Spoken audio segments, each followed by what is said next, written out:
Assalamualaikum warahmatullahi wabarakatuh. Kami dari kelas C kelompok 3 dengan mata kuliah farmasi fisika akan menjelaskan materi mengenai oksidasi dengan dosen pengampu Bu Elmitra M.Farm APT. Kami dari kelompok 3 beranggotakan 8 orang. Yang pertama ada Mutia Putri, Maura Rianti Firjatullah, Miftahul Gianti, Muhammad Aksa, Siski Mutiara Nabila, Vina Saljanata, Raka Ataya, dan Ayuni Gewinda. Selanjutnya kami akan memperkenalkan diri. 3. Assalamualaikum warahmatullahi wabarakatuh. Kami dari kelompok 3 yang beranggotakan saya Raka Ataya, saya Miftahul Gianti, saya Mutia Putri, Saya Maura Rianti, saya Vina Saljanata, saya Ayuni Gewinda, saya Siski Mutiara Nabila, Dan saya Yang pertama, kami akan menjelaskan apa itu oksidasi. Oksidasi merupakan reaksi penguraian obat yang menyebabkan atom mengalami peningkatan jumlah ikatan oksigen atau penurunan jumlah ikatan hidrogen atau kehilangan elektron.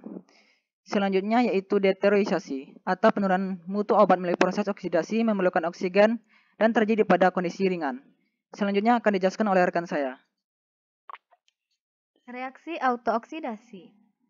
Atom yang memiliki 2 elektron bebas dapat menginisiasikan terjadinya reaksi rantai yang menyebabkan pemecahan molekul-molekul obat, terutama jika adanya katalis seperti cahaya, panas, beberapa ion logam, dan peroksida. Jenis obat yang dipengaruhi reaksi ini yaitu golongan fenol seperti morfin, golongan katekolamin seperti adrenalin atau epinefrin, dan noradrenalin seperti norepinefrin. Reaksi autooksidasi ini melalui beberapa tahap, yaitu tahapan inisiasi, propagasi, dan terminasi. Yang pertama yaitu inisiasi. Pada tahap inisiasi ini, terjadi pembelahan homolitik ikatan kovalen di dalam molekul obat dan menghasilkan radikal bebas.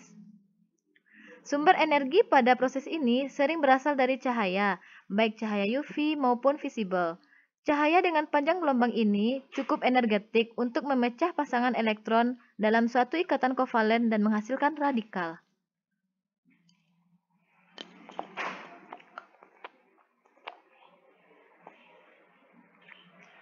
Propagasi. Pada proses ini, senyawa radikal bebas bereaksi bersama sehingga melibatkan pembentukan senyawa peroksida dan diperoksida. Senyawa hiperoksida dapat mengalami dekomposisi lebih lanjut dan menghasilkan aldehid serta keton yang memiliki berat molekul kecil. Senyawa ini memiliki bau tidak enak yang khas sehingga keberadaannya dapat terdeteksi lewat penciuman. Terminasi. Radikal bebas bergabung bersama membentuk ikatan kovalen dan secara efektif mengakhiri proses reaksi autooksidasi dan menghasilkan senyawa yang stabil. Tahap terminasi rantai. Radikal bebas reaktif digunakan tetapi tidak dihasilkan. Ini contoh terminasi.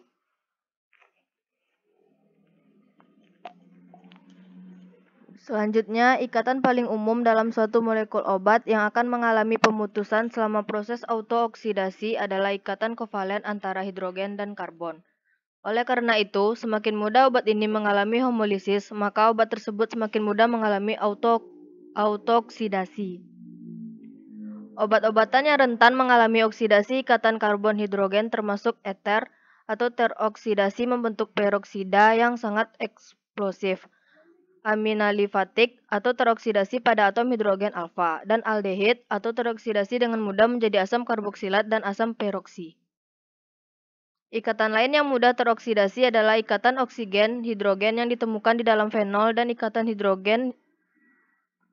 nitrogen-hidrogen yang ditemukan dalam amin aromatik.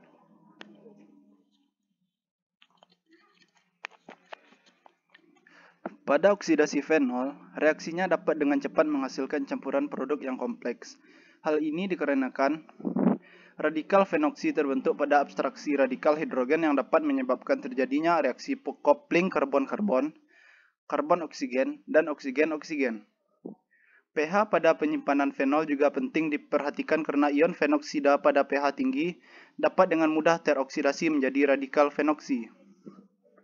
Ini adalah gambar pemutusan ikatan nitrogen-hidrogen di dalam amina. Obat-obatan yang mengandung 2 gugus fenolik seperti adrenalin atau epinefrin dan noradrenalin atau norepinefrin dan isoprenalin rentan terhadap reaksi oksidasi dan harus diformulasi pada pH asam. Senyawa ini berbentuk kristal putih dan menjadi lebih gelap jika teroksidasi. Ini adalah oksidasi adrenalin atau epinefrin.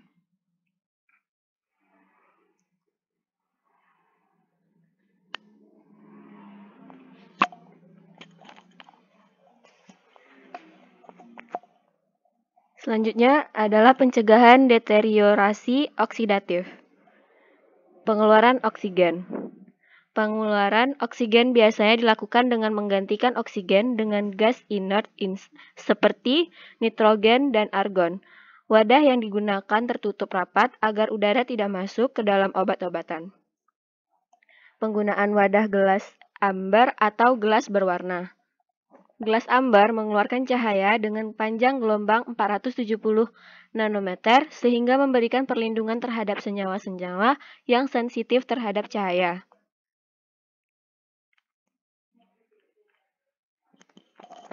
Berikutnya, contoh soal yang pertama akan dijelaskan oleh rekan saya.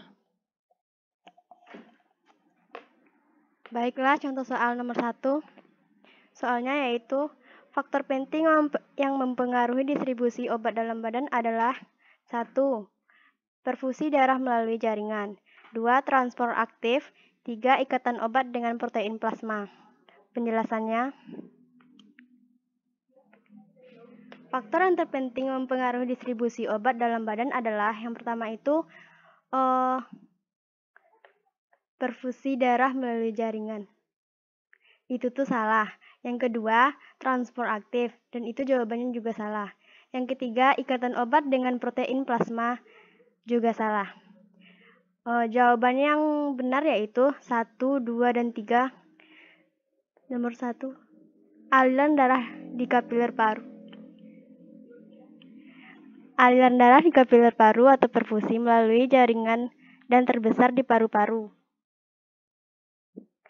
Hati, jantung, ginjal, otak. Yang kedua, dengan bantuan transport aktif atau proses aktif sifat dari obat misal matadon masuk ke paru-paru.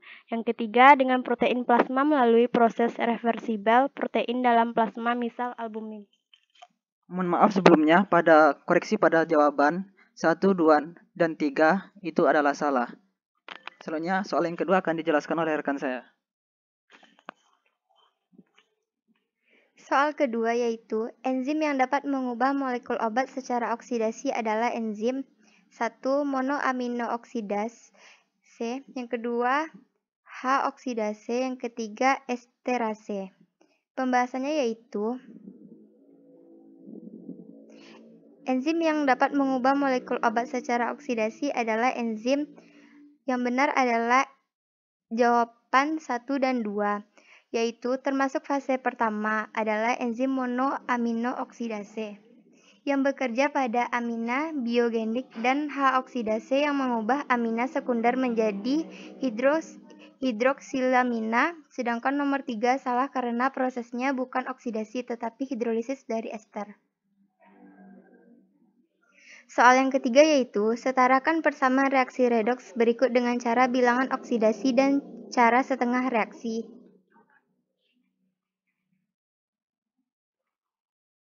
Pembahasannya yaitu, bilangan oksidasinya yaitu terdapat pada Bi 2 kali O3, yaitu Bi 2 kali bernilai positif 3, sedangkan hasilnya BiO3- memiliki nilai 5+, sehingga bilangan oksidasi adalah Bi2 dan BiO3-.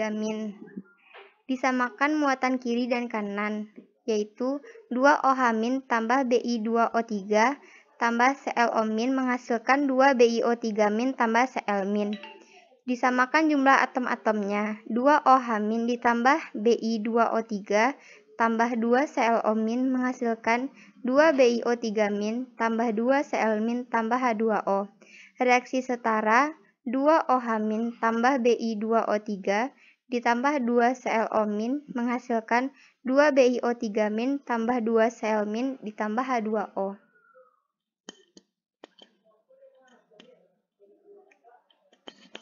Cukup sekian materi dari kami. Berikut ada beberapa video mengenai kelompok kami.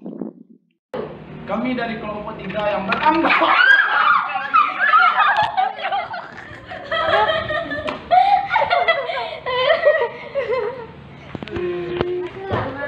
Iya, Jasmi. Buatlah dulu lah, kalian aja kata-katanya belum Jess mau pergi. Iya, oke. Dah lanjut, Susun. Udah mau selesai ya. Terus sampai jatuh itu. Pulang aja deh, ketemu jauh kali ya pokoknya. Cepat lah. Itu serius sekolah itu.